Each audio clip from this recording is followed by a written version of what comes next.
Merhaba boğalar, Nisan ayı gökyüzü gündemine hoş geldiniz. Boğa burçları için Nisan ayı önemli astrolojik olaylar ve kişisel dönüşüm fırsatlarıyla dolu bir dönem olacak. Gezegen hareketleri kendinizi, maddi güvenliğinizi, iş hayatınızı ve ilişkilerinizi gözden geçireceğiniz bir sürece işaret ediyor. Astrolojik gündeme geçmeden önce minik bir hatırlatma yapmak istiyorum. Kanalıma abone olmayı, videoları beğenmeyi, yorum bırakmayı ve sevdiklerinizle paylaşmayı unutmayın lütfen. Desteğiniz için şimdiden teşekkür ederim. Nisan ayı itibariyle Neptün Koç burcunda ve Boğa burcun 12. evine geçiyor. Daha içsel bir yolculuğa çıkmanıza neden olabilir bu etki. Bu dönemde bilinçaltınızdaki gizli korkular, kaygılar ve geçmişte kalmış duygusal yaralarla yüzleşmeniz gerekebilir. Neptün'ün yaratıcılığı ve sezgiyi arttırıcı etkisi manevi arayışlara yönelmenize de neden olabilir. Kendinizi daha derin bir şekilde keşfetmeye başlayabilirsiniz. Nisan ayı itibariyle Merkür Retrosu da bitiyor ve ileri hareketine başlıyor. Merkür Retrosu'nun bitmesiyle birlikte Boğa'nın 11. evindeki Merkür, sosyal çevre, arkadaşlar ve grup etkinliklerindeki iletişim aksaklıklarını ortadan kaldıracaktır. Geçmişte yarım kalan projelere yeniden odaklanabilir ve arkadaşlarınıza daha net bir iletişim kurabilirsiniz. Bu dönemde sosyal bağlarınızı güçlendirebilir ve topluluk içinde daha aktif olabilirsiniz. 13 Nisan'da Terazi burcunda bir dolunayımız var ve bu dolunay sizin 6. evinizi aydınlatıyor. İş, sağlık ve günlük rutinlerle ilgili bir tamamlanma sürecine işaret ediyor. Sağlık konusunda bir dönüm noktasına gelebilirsiniz. Belki de uzun süredir ihmal ettiğiniz bir sağlık sorunuyla yüzleşmeniz gerekebilir. İş hayatınızda ise iş yükü ve çalışma düzeninizde değişiklikler olabilir. Bu dönemde iş hayatınızdaki dengeyi bulmak için büyük adımlar atabilirsiniz. 14 Nisan'da Venüs Retrosu bitiyor ki bu sizin yönetici gezegeniniz. Bir oh diyeceksiniz. Venüs Retrosu Boğa burcunun 11. evinde olmuştu. Aşk ve maddi ilişkilerdeki geçmişle ilgili meseleleri gözden geçirmenize neden olmuştur.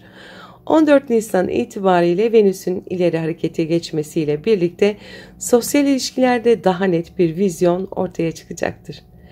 Bu dönemde arkadaşlarınızla olan ilişkilerinizde dengeyi sağlayabilir. Aynı zamanda maddi konularda da yeni fırsatlar doğabilir.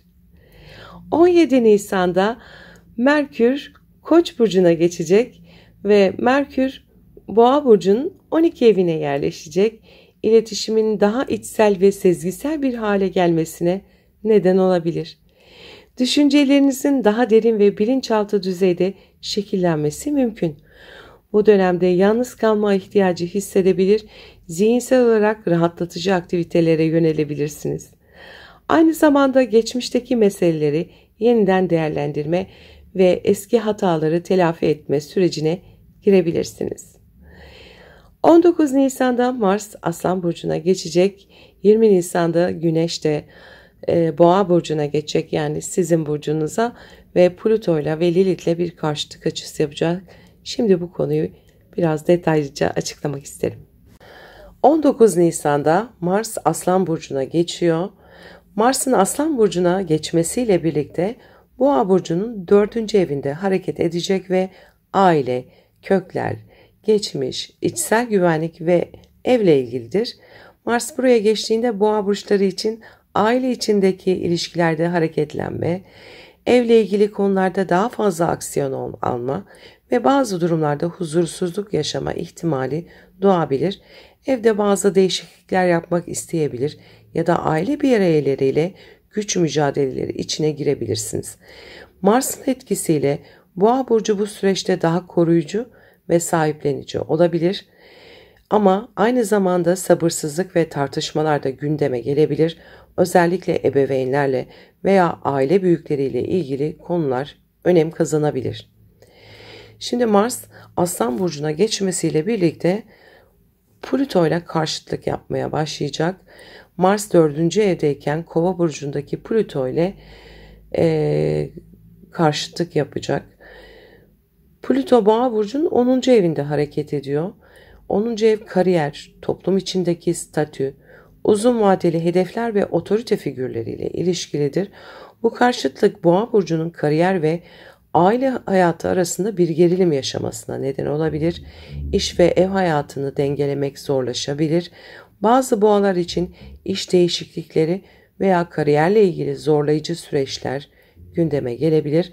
Aynı zamanda otorite figürleriyle işte patron olur, yönetici olur, ebeveynler olur, güç savaşları yaşanabilir.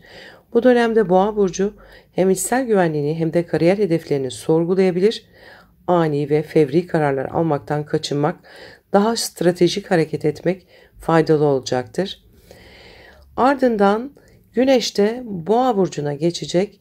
Boğa burcunun 1. evinde ilerleyecek ve tam 7. evinde Lilith'le karşıtlık yapmaya başlayacak. 1. ev kişinin kimliği, dış dünyaya yansıttığı imajı ve fiziksel enerjisiyle ilgilidir. 7. ev ise ilişkiler, ortaklıklar ve evlilikle bağlantılıdır. Bu karşıtlık Boğa burcunun bireysel kimliği ve ilişkilerdeki dinamiklerini sorgulamasına neden olabilir. Bir yandan kendini güçlü ve bağımsız hissetmek isterken diğer yandan ilişkilerde karmaşık duygular yaşanabilir. Partneriyle veya iş ortaklarıyla anlaşmazlıklar gündeme gelir. 7. ev ayrıca bir de açık düşmanlıklarla da ilgilidir. Lilith'in bu evde olması gizli rekabetleri, güvensizlikleri ve geçmişten gelen ilişki travmalarını da tetikleyebilir. Bu süreçte Boğa burcu kendi kimliğini daha net bir şekilde ortaya koymaya çalışırken ilişkilerde manipülasyonlardan veya güç mücadelelerinden kaçınmalıdır. Denge kurmak zor olacak ama önemli olacak. Bir taraftan Mars'la Plüto arasında karşıtlık yaşanırken bir taraftan da Güneş ve Lilith arasında bir karşıtlık yaşanıyor ve bu gökyüzünde Grand Cross denen büyük bir kare açısı yapıyor. Bu zorlu bir açı. Bu gökyüzü konumu Boğa burcu için büyük bir dönüştürücü süreç olacağını gösteriyor. 4., 10., 1. ve 7. evlerdeki bu büyük kare açısı hayatın en temel alanlarında aile, kariyer, kimlik ve ilişkilerle ilgili büyük değişimlere ve gerilimlere işaret ediyor. Aile ve iş arasında bir denge kurmak gerekecek. İlişkilerde gizli dinamikler açığa çıkacak. Kariyerle ilgili büyük değişiklikler veya zorlanmalar da olabilir. Bireysel kimliğini ve değerlerini sorgulaması gerekebilir. Bu süreç Boğa burcunun içsel gücünü keşfetmesi, geçmişten gelen ilişki dinamiklerini dönüştürmesi ve kariyer ile aile arasında sağlam bir denge kurması için önemli bir dönem olacak. Sonuç olarak 19 Nisan'dan başlayıp 5 Mayıs'a kadar devam edecek bu açı aile içindeki gerginlikleri yönetmenize neden olacak ve bunları yönetirken sabırlı olun. Kariyerle ilgili baskılara karşı stratejik ve akılcı hareket edin. İlişkilerde gizli güç savaşlarına karşı dikkatli olun. Duygusal olarak yoğun bir süreç olacağı için kendinize zaman ayırın, dinlenin. Büyük kararlar alırken kısa vadeli tepkiler yerine uzun vadeli sonuçları düşünerek hareket edin. Bu dönem Boğa burcu için yoğun dönüşümler, zorlayıcı etkiler barındırsa da bilinçli hareket edildiğinde uzun vadede büyük dönüşümler ve başarılar da getirebilir. 21 Nisan'da Ay ve Plüto Kova burcunda kavuşacaklar. Sizin 10. evinizde kariyer ve toplumsal statünüzle ilgili güçlü duygusal dönüşümler yaşamanıza neden olabilir. Bu dönemde iş hayatınıza daha derinlemesine değişimler veya güç mücadeleleri de olabilir. Güçlü ve derin bir değişim isteği içinde olabilirsiniz. Ancak bu değişim uzun vadeli hedeflerinizle uyumlu olması gerekir. 27 Nisan'da Boğa burcunda yeni ayımız var. Sizin 1. evinizde ve kişisel yenilikler, başlangıçlar ve dönüşümler için mükemmel bir zaman. Kendi kimliğinizde, dış görünüşünüzde ve yaşam tarzınızda yenilik yapma isteği duyabilirsiniz. Bu dönemde yeni bir başlangıç yapma gücü bulabilir, kişisel hedeflerinize odaklanabilirsiniz.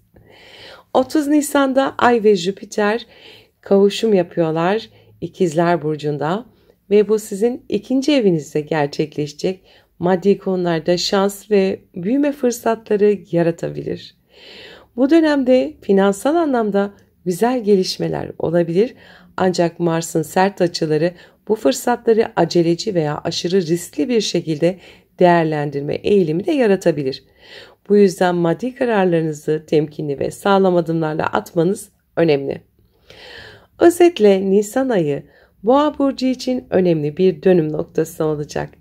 Kimlik, iş, aile ve maddi güvenlik konularında büyük değişim ve dönüşümler yaşanabilir.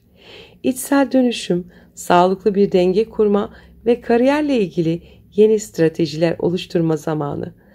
Bu ay boyunca cesur adımlar atarak gelecekteki hedeflerinizi şekillendirebilirsiniz. Mutlu bir ay geçirmenizi dilerim.